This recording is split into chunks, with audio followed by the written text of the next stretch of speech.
বিশ্ব ইজতেমা সম্পর্কে প্রশ্ন করেছেন। এটা আমরা আগেও বলেছি, যে কোনো ইসলামিক সমাবেশে কেউ যেতে পারে, যে এখানে ইলমে দ্বীনের কিছু হয়তো শিক্ষা দেওয়া হবে, আল্লাহ তাআলা সম্পর্কে, রাসূল, দুনিয়া আখিরাত সম্পর্কে সেখানে ইলম বিতরণ হবে, শুধু এই নিয়ত করে তিনি সেখানে যেতে পারেন।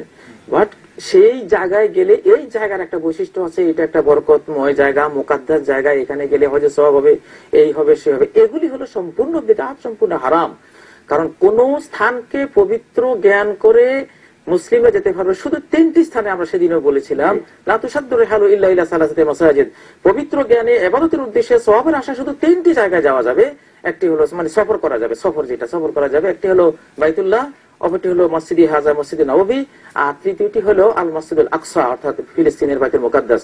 এখন এই বিশ্ব ইজতেমা যদি বাইতুল্লাহতে হতো, এই বিশ্ব ইজতেমা যদি মদিনার মসজিদে নববীর মধ্যে হতো, এই বিশ্ব ইজতেমা যদি ফিলিস্তিনের বাইতুল মুকাদ্দাসের হতো, আমরা বলতে পারতাম হ্যাঁ এখানে গেলে, যেহেতু এটা বাইতুল্লাহ বা মসজিদে নববীর মধ্যে হচ্ছে, এখানে গেলে এই সওয়াব হবে, ওখানে গেলে 1 লক্ষ, 1 ওয়াক্ত সালাত হলে 1 লক্ষ ওয়াক্ত সওয়াব হবে। কিন্তু এটি একটি ইসলামী সমাবেশ, এটি একটি ইসলামী সমাবেশ, একটি ইসলামী মাজলিস, যেখানে লক্ষ লক্ষ মানুষ হাজির হচ্ছেন এবং সেখানে ইসলামের নানা দিক বিভাগ নিয়ে আলোচনা হচ্ছে, দরুদ ও সালাম পেশ করা হচ্ছে, কোরআনের তেলাওয়াত হচ্ছে। তো এরকম একটি সমাবেশে অংশগ্রহণ তো সওয়াব, নিশ্চয়ই সওয়াব তো হবে।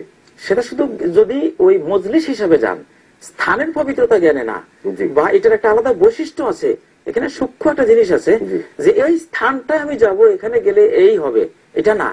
এই মজলিসটা পৃথিবীর যেখানে হোক না কেন আমি যেতে পারি, একটি ইলমের মজলিস।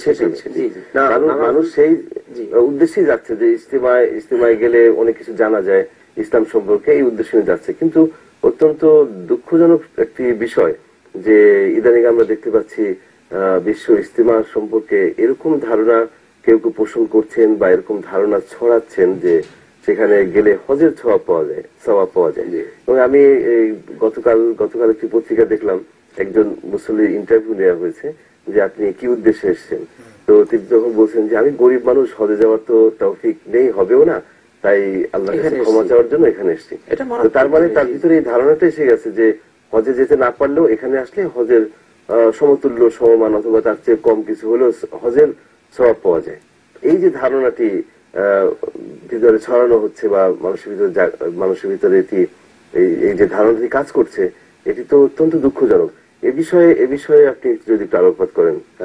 এটা হচ্ছে যদি মূর্খতা জনিত কারণে করে তাহলে হয়তো আল্লাহ মাফ করতে পারেন, কিন্তু কেউ যদি জেনে বুঝে মনে করে যে এখানে গেলে সওয়াব হবে, তাহলে এটা আল্লাহর দ্বীনের উপরে তহমত দেওয়া হলো, যে যারা এটি ছড়ায় যে আল্লাহ এই কাজটা তিনি বলতে বলে গিয়েছেন, অথবা এই কাজটা রাসূল মানুষের কাছে পৌঁছায় যাননি, যে শেষ জমানায় এমন একটা জায়গা হবে। এটা তো সরাসরি ইসলামের সাথে সম্পূর্ণ সাংঘর্ষিক, এবং আমি মনে করি কোন ওলামায়ে কেরাম এটা বলেনও না। কিন্তু মূর্খতা জনিত কারণে অথবা এই ধরনের জ্ঞান না থাকার কারণে অনেক মানুষ মনে করে এত বড় গ্যাদারিং যখন হয় তাহলে বোধহয় এখানে গেলে সওয়াব বেশি হবে। মোহতারাম যেটা বলেছেন, সেখানে গিয়ে আলোচনা করেছে যে আপনারা নামাজ পড়বেন, একজন লোক নামাজ পড়া শুরু করেছে, এটা সওয়াব আছে নিঃসন্দেহে। তিনি আলোচনা শুনেছেন, বাল্লে গুয়ান্নি ওয়ালা আয়া, আমার নিকট থেকে একটা আয়াত হলো পৌঁছায় দাও, যিনি পৌঁছাইছেন তারও সওয়াব হবে, আর যিনি শুনেছেন, শুনে আমল করেছেন তারও সওয়াব হবে।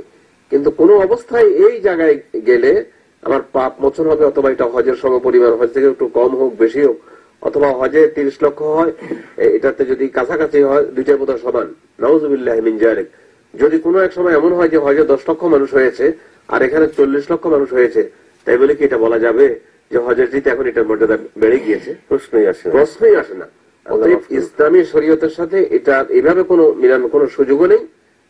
যদি কেউ মানে অজ্ঞতাবশত করে, আল্লাহ তাআলা হয়তো তাকে রব্বানা লা তুআখিযনা ইন নাসিনা আও আখতানা, যদি আল্লাহ আমরা ভুল করে কোনো কিছু বলি বা করি, আমাদেরকে সেটার জন্য ক্ষমা করবেন।